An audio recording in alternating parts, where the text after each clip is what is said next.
For real records.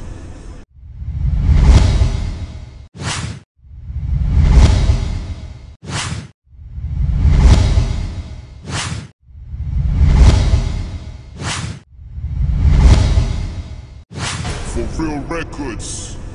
Hi, welcome again to For Real TV. My name is Nita as always, and you're watching Exclusive. So today we are so privileged to have one of the best musicians in Nigeria who are down here in Malaysia today, and you all know them for the songs like Tease Me and Omoge, as in it's crazy down here. So today we are going to talk about their lifestyles and the way they live and all about them. So if you want to know about them, you should join me. Welcome, Sexy Steel. Hi, it's a pleasure. Hi, what up? Okay, so this is the man, the big man, as you know him, Wizkid. So I'll let him talk about himself. So Wizkid, I mean, how did you come up with a name like Wizkid? Well, it's actually not like, there's nothing spectacular about the name. I'm just a smart kid, so the name just stick. It wasn't like I had to go through something or do anything. It wasn't spectacular. I just sat down and I thought about it, and I felt like, you know, that was the perfect name for me. So I started calling myself Wizkid. Oh, okay, that's good. So I've heard about you. You're in the EME's Empire Mets Entertainment, yeah? Yeah. With Banky Scales and the likes, yeah? So how did you get to join in there? Well, I was actually like the first act to get signed on EME. Yeah, I met Banky like 2 years ago, and before then I've done like a couple of collabos. I did a couple of collabos with MI, Kel, and I worked with a couple of other people as well. So when I met Banky, he was interested in my work and liked my music, and you know, we just talked about it. He gave me a better deal, and I hopped for it. So that's how I got signed to EME. So right now, I'm just pushing it. So I heard that you joined the music industry when you're like 9 years old. I mean, I heard from... I was actually 11 when I started, yeah. So it's quite a little age to start the music industry. How have you managed? How have you coped with all that hard work? Well, it was like, you know, when I started, yeah, the period when I started in church. I started off in church. Then after a while, and my parents were supporting me for a bit, and I decided to take it like a step further. But when I told my parents about me doing music like full time, like I really want to go into music and do this, you know, they were not like they were not in support, yeah, but they were concerned about my studies as well. So I just had to prove to them that I could actually combine both, and I could actually come out well doing both. And music is actually what I know how to do best, so they had no choice but to let me do it. So music for me, yeah, it was hard breaking into the music industry, because at the point when I actually came in, there was no youths doing it. So it was just me out there, and it was hard for a young guy to actually break into the music industry. So all I had to do was prove a point and make good music. How old are you? I'm 20 years old. Oh, that's... So now you're legal to do everything, right? Most definitely. Does that... I was legal when I started music. Immediately I started music, I turned legal. Trust me. Sexy Steel. My God, that name is Sexy Steel. How did you come up with sexy and steel? The two things, I mean, they don't mix. Steel is steel and sexy is sexy. Actually, it was Steel, and I got the name Steel right way back in school, in Sheraton School. My friend used to think I was mentally strong and physically strong, so like a metal steel. So they call me Earring. You get Earring in Yoruba means, Earring in English means steel, and Earring is a Yoruba language. You understand? So when I wanted to go into music, and I was probably looking for names that I think would suit what I'm, you know, into. You get, and what I'm, you know, I was actually trying to portray was like a sex idol, and I was like, okay, Steel goes with it.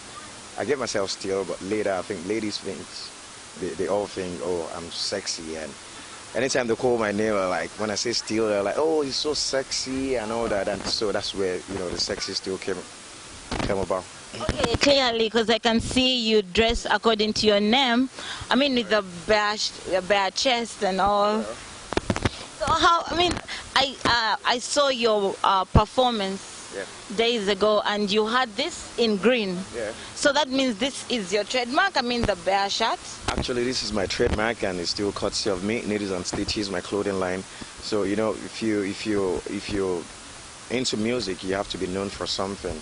You know, you have to be able to carve a niche for yourself. So I decided to come up with this concept, like good enough for me. I make all the things I wear, but I don't usually wear things that every other artist would want to wear, or everybody or your friends. Imagine me wearing something I bought in a shop, and I'm on stage performing, and your fan comes and probably trying to get a knuckle from you and is wearing the same thing. How would you feel? You're gonna feel demoralized. And so I decided to wear my own outfit. So you make your own clothes? Yeah, of course, yeah. How did you come up into this industry? Because you know, there's so many people who want to come into the industry, but they don't have anyone pushing them out there. So like, how did you make it? How did your name become a household name? I would tell you, it's not an easy thing to break into this industry. Like, I'll give it to which kid. The guy tried it and it worked for him. Like he said before, he said he was the only kid in a block when he started. He started quite a long term as well, but you know, it was all about the outer things. But he proved himself that it's just something to deliver. He's been able to carve a niche for himself. Same thing as me. Yeah, I've been in a group of 3 for 9 years called High Profile, me, Flo of Kentro, and some other dude, KZU, in a group, and I was the group leader for 9 good years. But later I decided I found I wasn't going on, as planned, so we decided to split, to do our individual works, and this is my 3rd year of my solo career, and I think I was able to carve a niche for myself too. I was able to carve a niche for myself as well, and doing something different and unique. It's not all about the music alone. It's a music is only 20%, but the packaging has to go with it.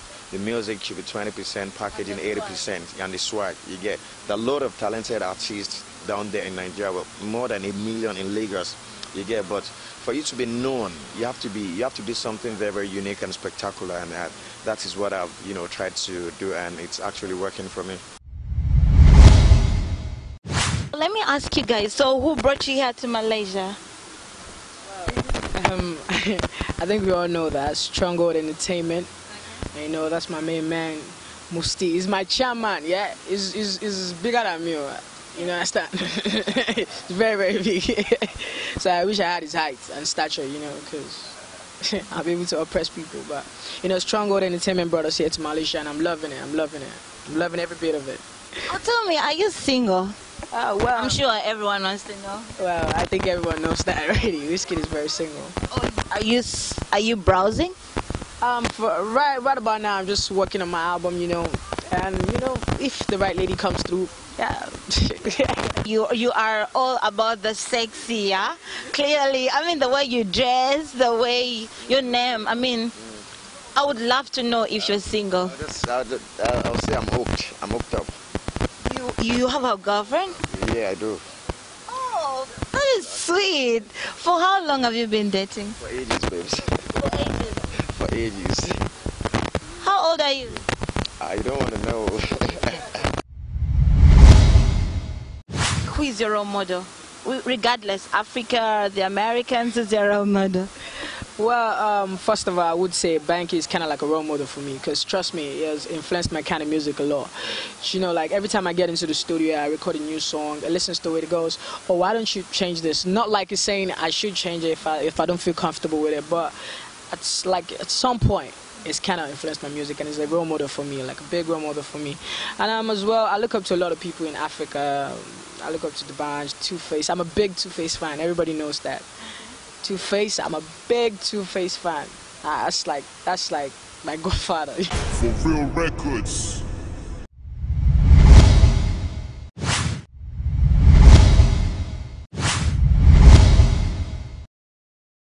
Fulfill Records.